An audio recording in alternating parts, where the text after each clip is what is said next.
Hello students, myself गदरुल शर्मा। और कल जो हमने बात की थी, हम लोगों ने बात की थी स्लाइडिंग कॉन्टैक्ट बियरिंग की। आज भी हम यही पढ़ेंगे।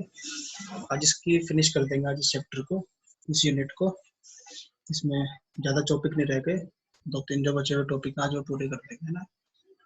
तो ये आपको मैंने पढ़ा दिया था सारा। इसके टर्म्स यूज करते हैं जो होती है हाइड्रोडायनेमिक जनरल बियरिंग में।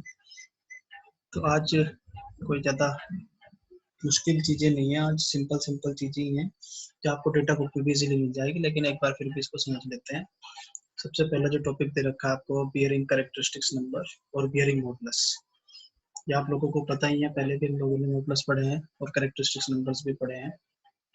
जो फिलहाल अगर हम बियरिंग की बात करते हैं तो बियरिंग में जो बियरिंग कैरेक्टरिस्टिक्स नंबर और जो बियरिंग मॉडुलस है उसके बारे में ये बताते हैं कि the coefficient of friction in design of bearing is very important because it affords a means for determining the loss of power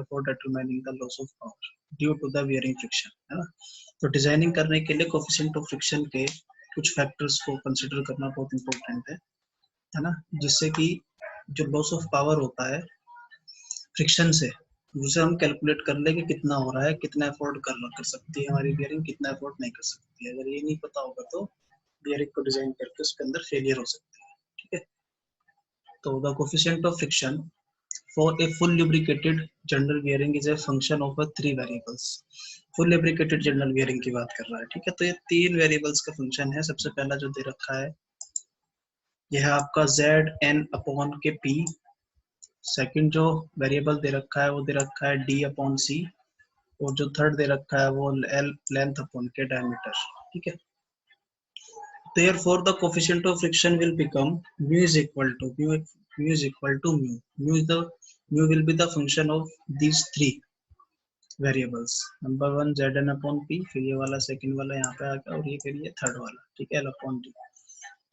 where जहाँ पे mu जो है कोफिशिएंट ऑफ फ्रिक्शन है and phi is the functional relationship. और उसके बाद दे रखा है Z दे रखा है absolute viscosity of lubricant in kilogram पर मीटर सेकंड, विस्कोसिटी की यूनिट होती है। n is the speed of journal in rpm। P bearing pressure दे रखा है और बियरिंग प्रेशर को फॉर्मूला बन जाएगा लोड अपॉन एरिया। तो लोड किसका, जर्नल के ऊपर अप्लाइड लोड, और अपॉन एरिया। एरिया क्या होगा, length of journal and diameter of journal small D. ठीक है, दे रखा है डायो जर्नल स्मॉल डी और L is the length of bearing. और जो अगर सी की बात करते हैं, जो सी दे रखा है, सी इज द डायमीट्रल क्लियरेंस। तो ये कुछ फॉर्मूले बने हैं आपके, है ना। उसके बाद तो क्लियर कर देता हूँ मैं, ये हो गया क्लियर। तो एक छोटे एक रिलेशनशिप दिखा रखी है म्यू कोफिशिएंट ऑफ फ्रिक्शन और एक वेरिएबल Zn अपॉन P के बीच में, है ना। देखिए एक कर्व डायग्राम बन के आ रहा है ना। तो इसे 3 हिस्सों में हमने डिवाइड कर रखा है, यहाँ पे डिवाइड हो जाता है। इसको थोड़ा सा मैं दिखा देता हूँ। एक पोर्शन ये बन जाता है P से लेके Q तक का, जिसे हमने दिखा रखा है थिक फिल्म लुब्रिकेशन से या थिक फिल्म बाउंड्री से। और ये स्टेबल होगी, ये फिल्म बनती है, ये स्टेबल होगी। यहाँ पे मेटल का मेटल से कॉन्टेक्ट नहीं होगा, जर्नल और बियरिंग का ड्राई कॉन्टेक्ट नहीं होगा क्योंकि थिक फिल्म बन रही है। There is no contact between journal and bearing. ठीक है, उसके बाद ये दे रखा है बीच का हिस्सा R से लेके Q तक का, इसे बोला जाता है पार्शियल लुब्रिकेशन फिल्म या बाउंड्री, है ना। यहाँ पे जो विस्कोसिटी और स्पीड है वो रिड्यूस हो जाती है, कम हो जाती है, स्पीड स्लो हो जाती है, और जो विस्कोसिटी है उसमें डिक्रीज हो जाती है ना। तो जब ये डिक्रीज होती है दोनों टर्म्स, तो इसके से हम कह सकते हैं कि जो प्रेशर है वो इंक्रीज हो जाएगा इनवर्सली प्रोपोर्शनल में। और उसके बाद जो ये बनता है पोर्शन S से लेके R के बीच का, तो ये रीजन बन रहा है, इसे बोला जाता है थिन फिल्म या फिर अनस्टेबल। थिन फिल्म बाउंड्री या फिर ये अनस्टेबल होती है, ब्रैकेट में से मेंशन कर दिया है। ठीक है, तो एक बार हम इसे पढ़ लेते हैं। Zn upon P is the term as bearing characteristics number and is a dimensionless quantity। The part of the curve PQ, P से लेके Q तक का जो पार्ट है वो रिप्रेजेंट करता है थिक फिल्म लुब्रिकेशन को। Between Q R the viscosity Z and the speed of an air flow, जो मैंने आपको पहले बता दिया है। और the pressure is greater that their combination Zn upon P will reduce the film thickness so that partial metal to metal contact will results at slow speed, है ना, स्लो स्पीड की बात कर रहा है। इसके बाद a thin film exists between R and S, R और S के बीच में एक थिन फिल्म जनरेट हो जाती है, बनती है on the curve this region where the viscosity of lubricant ceases, ceases to be measure a friction of characteristics, but the oiliness of the lubricant is effective in preventing complete metal to metal contact and seizure of the parts, ठीक, completely metal to metal contact हो जाएगा जिससे जो part है वो seize हो जाएगा, है ना, कोई मोशन नहीं होगा, मोशन होगा तो कोफिशिएंट ऑफ फ्रिक्शन बहुत ज्यादा इंक्रीज हो जाएगा, ठीक है। Part P Q of the curve देखिए अलग से दिखा रखा है, पार्ट पी से लेके क्यू, वही वाला पार्ट जो थिक फिल्म का बन रहा था। Part P Q of the curve represent stable operating condition, since A decrease in the viscosity z will reduce Zn upon P variable. Minimum amount of the friction occurs at A, and at this point the value of Zn upon P is known as bearing modulus and denoted by K। important line दे रखी है। Minimum amount जो friction का होगा वो point A पर होगा, ठीक है, इस पॉइंट पर होगा minimum amount of friction, viscosity, ठीक है।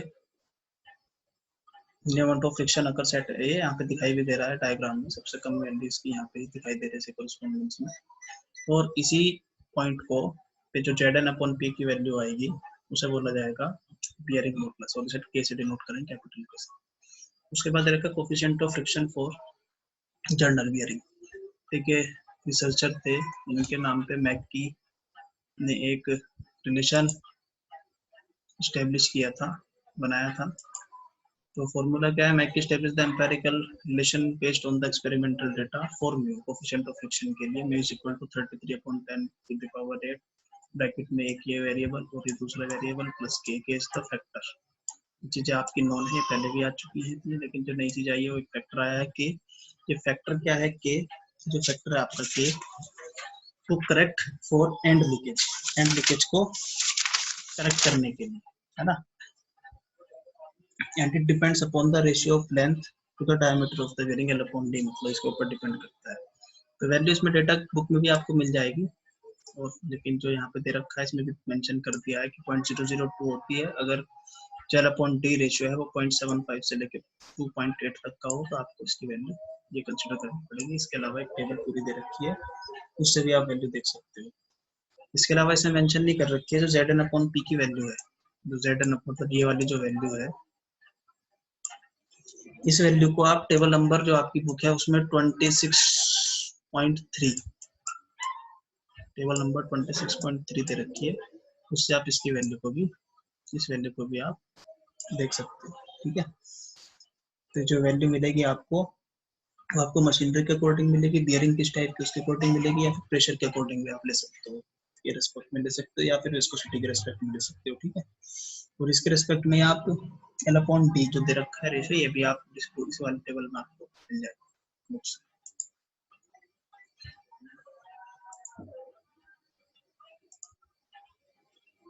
नेक्स्ट दे रखा है critical pressure of journal bearing, pressure की बात कर रहा था, pressure at which the oil film breaks down so that metal to metal contact begins is known as critical pressure, important है, ठीक है। तो जहाँ पे जो फिल्म जो ब्रेक डाउन हो जाए, और फिल्म ब्रेक डाउन हो जाएगी तो मेटल टू मेटल कांटेक्ट हो जाएगा बियरिंग और जर्नल के बीच उसी प्रेशर पे जिस पे होगा, उस प्रेशर को बोलेंगे हम क्रिटिकल प्रेशर या minimum operating pressure of bearing. इसकी वैल्यू दे रखी है ना, ये वैल्यू डेटा बुक में भी है, आपके नॉर्मल सिंपल बुक में भी है, जो जिससे आप पढ़ते हो मशीन डिजाइन की, तो वहां से भी देख सकते हो। तो Zn upon 4.75 into 10 to the power 6 bracket में d upon c whole square, bracket l upon d plus l, l और d आपको पता है, d पता है, c पता है, ठीक है, z और n पता है। फिर अगला दे रखा है समरफोल्ड नंबर, ये भी एक नंबर है, इसे परफॉर्मेंस पैरामीटर दे रखा है, इसे भी चेक कर सकते हैं, ठीक है। डिजाइनिंग में कंसीडर किया जाता है इसको भी। It is also dimensional quantity, mathematically Sommerfeld number is equal to, formula given है, इज इक्वल टू इसकी वैल्यू दे रखी है। तो जहाँ पे जो z है आपका, z की वैल्यू आपकी विस्कोसिटी है, विस्कोसिटी होगी किलोग्राम पर मीटर सेकंड में, और p आपका है प्रेशर, तो जर्नल के ऊपर अप्लाई होता है न्यूटन पर mm स्क्वायर में, ठीक है। तो ये ध्यान देने वाली बात है आपको, जब ये न्यूमेरिकल करते हैं तो न्यूमेरिकल में जो यूनिट्स होती हैं उनको ध्यान से देखना है। तो 100 आपका नाम नहीं देना पड़ेगा, है ना।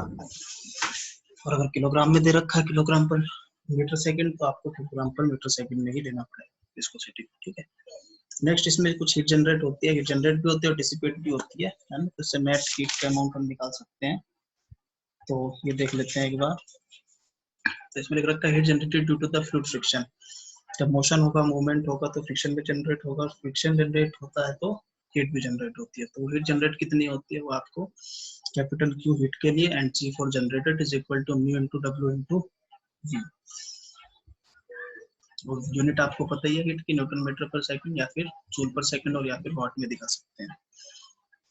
जो इसकी वैल्यू है उसमें म्यू आपका कोफिशिएंट ऑफ फ्रिक्शन बन जाएगा ये वाला, W load on the bearing in newton, और जो आपका वी है, नई टर्म वी आई है इसमें, वी क्या है आपकी रबिंग वेलोसिटी इन मीटर पर सेकंड। ये लोड भी दे रखा है, लोड की वैल्यू दे रखी है, ठीक है, ये देख लेना आप। Pressure is equal to force upon area, या फिर फोर्स या load is equal to pressure into area, this is the area into D. तो रबिंग वेलोसिटी इन मीटर पर सेकंड, और जो इसकी फॉर्मूला बनेगा वो पाई डी अपॉन 60 बन जाएगा, where D is in meter, है ना, मीटर पर सेकंड में दे रखा है, ठीक है। And N is the speed in RPM. तो जितनी भी आपकी हीट बनती है after thermal equilibrium has reached, heat will be dissipated at the outer surface of the bearing at the same rate at which it is generated in the oil film. oil film के अंदर बनेगी जब thermal equilibrium reach हो जाएगा। The amount of heat dissipated will depend upon the temperature difference, number एक। दूसरा size और mass of radiating surface and the amount of the air flowing around the bearing, ठीक है। तो एक ये भी लाइन दे रखी है कि एयर फ्लो के ऊपर भी डिपेंड करता है, ठीक है। सो the heat dissipated by the bearing QD is equal to C into A, bracket में टेम्परेचर का डिफरेंस दे रखा है, यूनिट इसकी फिर वही जूल पर सेकंड या न्यूटन मीटर पर सेकंड या फिर वाट, है ना। तो C इज इक्वल टू क्या है आपका, एक कोफिशिएंट है Q हीट और D इज द डिसिपेशन, ठीक है। हीट डिसिपेशन कोफिशिएंट C बन गया, जिसकी यूनिट दे रखी है वाट पर मीटर स्क्वायर पर degree Celsius, and A capital is the projected area in metre square. जब वैल्यू हो जाएगी इनकी L into D, TB, T suffix में small b is equal to temperature of the bearing surface in degree Celsius, and T is the temperature of the surrounding air, A for air, है ना, ये भी degree Celsius में ही रहेगी, ठीक है।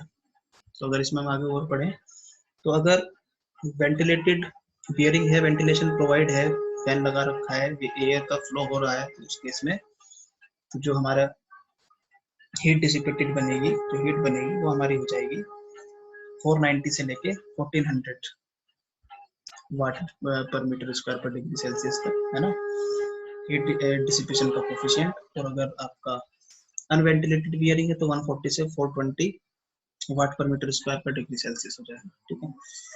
चलिए इसके बाद नेक्स्ट आता है टॉपिक आपका डिजाइन प्रोसीजर। इसका डिजाइन प्रोसीजर पूरा जो अपने मेडिकल में अप्लाई करेंगे, इसमें स्टेप बाय स्टेप चलते जाना है। सबसे पहले क्या रखा है कि determine the bearing length by choosing a ratio of L upon D।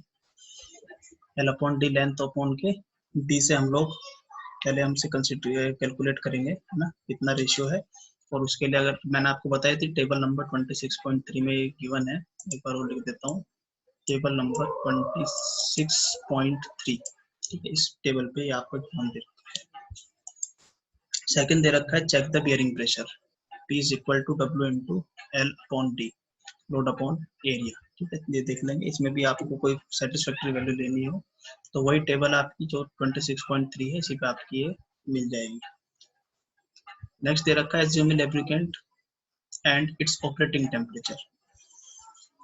तो ये भी आपको टेबल से मिलेगा, इसकी जो टेबल मिलेगी आपको 26.2 है ना, आप इसे देख सकते हैं, थर्ड वाला जो है ऑपरेटिंग टेम्परेचर, टेबल नंबर 26.2 पे मिलेगा, मशीन डिजाइन की बुक है RS4 की, है ना।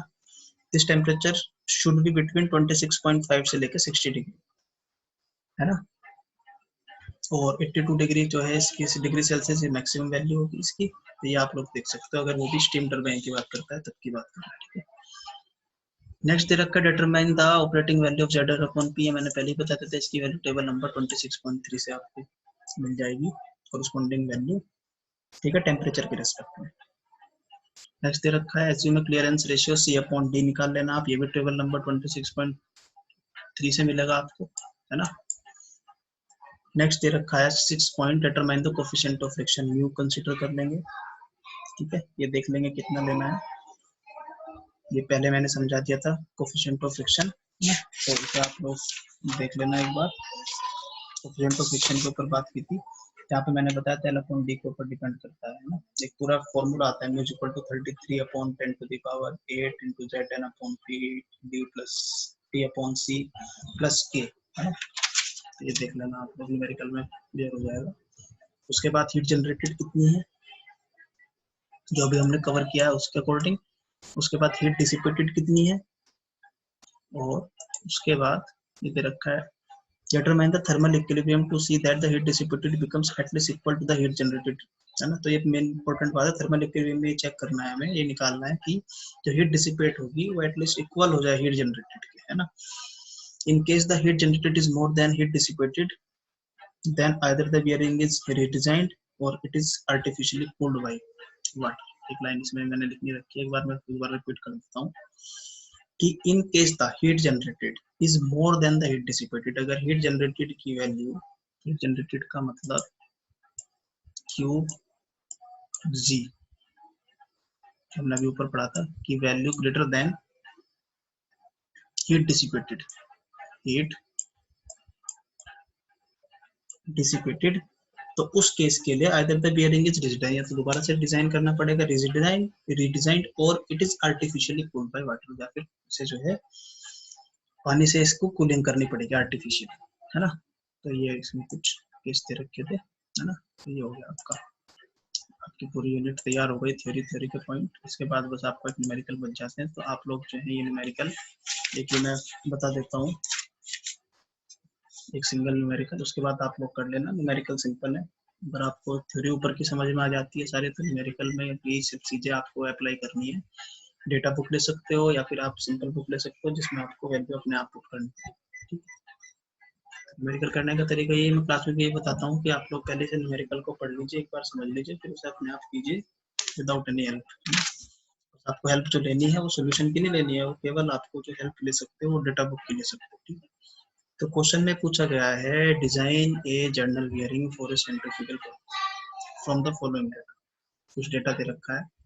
सबसे पहला लोड दे रखा है जर्नल पे 20,000 न्यूटन दे रखा है, मतलब डब्ल्यू की वैल्यू गिवन है, स्पीड दे रखी है 900 900 आरपीएम, इसका मतलब कैपिटल एन की वैल्यू गिवन है, एक कॉइल का टाइप दे दिया है SAE 10, ये आपको मिल जाएगा जो टेबल नंबर 26.3 है ना, वहां से मिल जाएगा।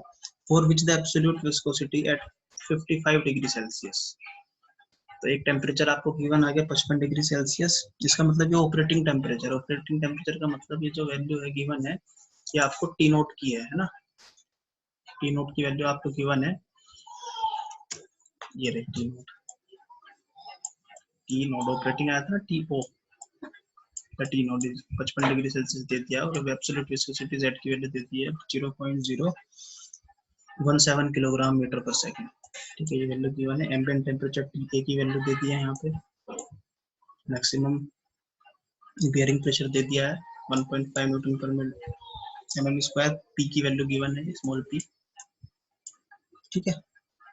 तो calculate also mass of lubricating oil if rise of the temperature oil be 10 degree Celsius, है ना। तो heat dissipation factor coefficient factor दे रखा है, इसका मतलब ये जो आपको वैल्यू दे रखी है ये आपको कैपिटल C की वैल्यू दे दी है, इज इक्वल टू 1232 वाट पर मीटर स्क्वायर पर डिग्री सेल्सियस, और जो टेम्परेचर T गिवन है इस वाले सेकंड केस में वो T दे रखा है आपको 10 डिग्री सेल्सियस, ये ठीक है। तो इसका सॉल्यूशन देख लेते हैं, करना आप लोगों को ये है ना।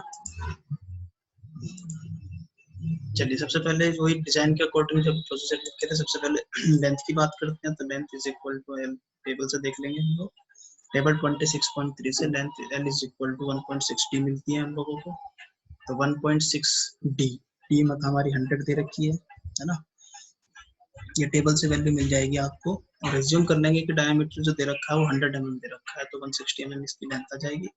उसके बाद सेकंड केस में बियरिंग प्रेशर की बात करेंगे। Bearing pressure P is equal to W/L/B। W given है आपको 20,000 न्यूटन में। लेंथ आपको पता चल के डायमीटर आपने 100 एज्यूम कर लिया। एज्यूम किया हमने टेबल से किया है ना, टेबल देखी थी हमने 26.3, वहां से ये वैल्यू मिली थी। ठीक है, चलिए इसमें एक लाइन दे रखी है कि since the given pressure for the pump is 1.5 newton पर एम स्क्वायर, जो क्वेश्चन में गिवन है।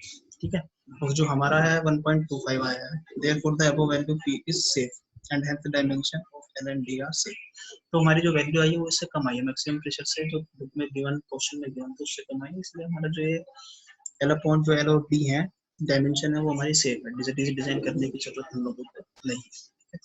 थर्ड केस में Zn/P निकालेंगे। Z गिवन है आप लोगों को, N गिवन है आप लोगों को, प्रेशर हम लोग वही कंसीडर करेंगे जो हम लोगों को आया है 1.25। तो यहाँ से एक वैल्यू निकल के आती है ना। फिर हम लोग Zn/B की वैल्यू, तो पहली वैल्यू तो हमने कैलकुलेट किया, दूसरी वैल्यू हम लोग फिर वही 26.3 जो टेबल दे रखी है बुक में, आपकी जो डेटा बुक है उसमें कुछ अलग नाम से हो सकती है, देख लेना आप लोग। तो वहाँ पे इसकी वैल्यू 28 दे रखी है ना।